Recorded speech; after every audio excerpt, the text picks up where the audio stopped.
रूस पर आरोप और हाइब्रिड वॉर के संकेत, पश्चिमी देशों के सरकारी संसाधनों, महत्वपूर्ण बुनियादी ढांचे और कंपनियों पर बड़े पैमाने पर साइबर हमले। यूक्रेन पर हमले से पहले यूक्रेन के बैंकों और मंत्रालयों पर साइबर हमले हुए थे।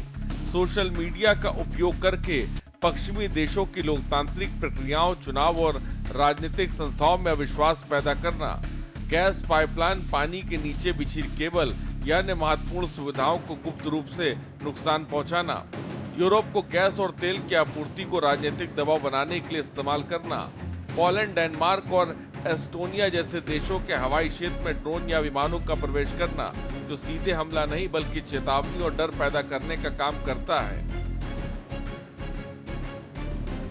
पश्चिमी देशों का मानना है कि तमाम कार्रवाइयों का उद्देश्य यूक्रेन को मिलने वाले समर्थन को कम करना, नाटो और यूरोपीय संघ की एकता को तोड़ना और पश्चिमी समाज में स्थिरता फैलाना है।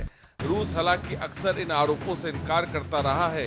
हम आपको बता दें कि हाइब्रिड वॉर का मतलब है कि पारंपरिक युद्ध के अलावा कई गैर पारंपरिक तरीकों का इस्तेमाल करना, जिसका उद्देश्य सीधे टकराव से बचते हुए शत्रु देश को कमजोर करना और अस्थिर करना होता है। बता दें कि अगले कुछ महीनों में रूस और यूक्रेन की जंग शुरू हुए 4 साल हो जाएंगे। अमेरिकी राष्ट्रपति डोनाल्ड ट्रंप हालांकि बीच बचाव की कोशिश कर रहे हैं, लेकिन मॉस्को के सामने वे भी लाचार हैं। इस लड़ाई से यूक्रेन अकेला प्रभावित नहीं है, बल्कि पूरे पश्चिम को डर है कि रूस उसके खिलाफ हाइब्रिड वॉर छेड़ चुका।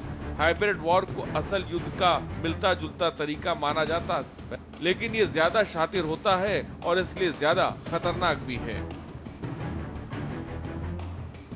क्या होता है हाइब्रिड वॉर? इसमें शांति और जंग के बीच की लाइन हल्की पड़ जाती है। सैनिक सीधी जंग नहीं लड़ते, बल्कि छिप छिप कर हमले होते हैं। इस युद्ध का असर नागरिकों पर भी होता है और अर्थव्यवस्था पर भी। ये पारंपरिक और आधुनिक तौर तरीके का मिला जुला रूप है। इसमें खुद युद्ध का रिस्क लेने के बजाय पीछे से हमले होते हैं, जैसे साइबर अटैक के जरिए इकोनॉमी का नुकसान करना या फिर दुश्मन देश में अगर चुनाव होने वाले हो तो उसमें हस्तक्षेप करते हुए ऐसे दल को जिता देना।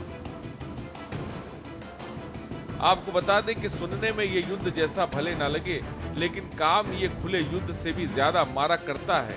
इसमें चूंकि लड़ाई का ऐलान नहीं होता, लिहाजा दूसरे देश को संभलने का, पलटवार करने का मौका भी नहीं मिलता और ना ही सीजफायर हो पाता है।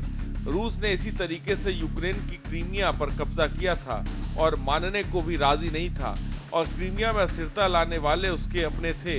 इसी में यूक्रेन के कई हिस्सों में रूस समर्थक बढ़ रहे हैं, और यूं ही नहीं हुआ बल्कि मॉस्को ने असंतुष्टों के गुस्से को हवा देते हुए अलगाव की आग लगाई। ये सारी चीजें हाइब्रिड युद्ध की हैं। बता दें कि हाल ही में पोलैंड और डेनमार्क और एस्टोनिया जैसे देशों ने दावा किया था कि रूस के ड्रोन उनके हवाई इलाके में घुस गए। ये हमला नहीं बल्कि चेतावनी देने और डर पैदा करने जैसा कदम माना जा रहा है।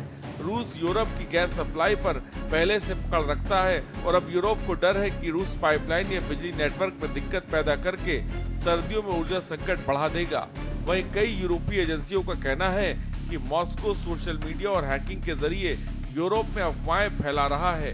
इसका मकसद लोगों के बीच डर और अविश्वास पैदा करना है ताकि सरकारों पर दबाव बढ़े। बता दें कि रूस का ये भी आरोप है कि वह यूरोप के देशों में आपसी मतभेद बढ़ा रहा है ताकि नाटो और यूरोपीय संघ कमजोर पड़ जाए, यूक्रेन को मिल रहा समर्थन घटे। रूस की ये चालें सीधे जंग नहीं है, इसलिए यूरोप तुरंत जवाब नहीं दे पा रहा है, पर इन छोटे छोटे हमलों पर असर धीरे धीरे बढ़ रहा है। आपको बता दें कि यूरोप की अमेरिका में बहस हो रही है। कभी पक्के साथी रहे अमेरिका के बारे में उसे लगता है कि वो उसकी सुरक्षा पर ज्यादा गंभीर नहीं। यूरोपीय देश एक दूसरे पर भी शक कर रहे हैं और उनकी कमजोर सीमाओं के चलते खतरा बढ़ा है।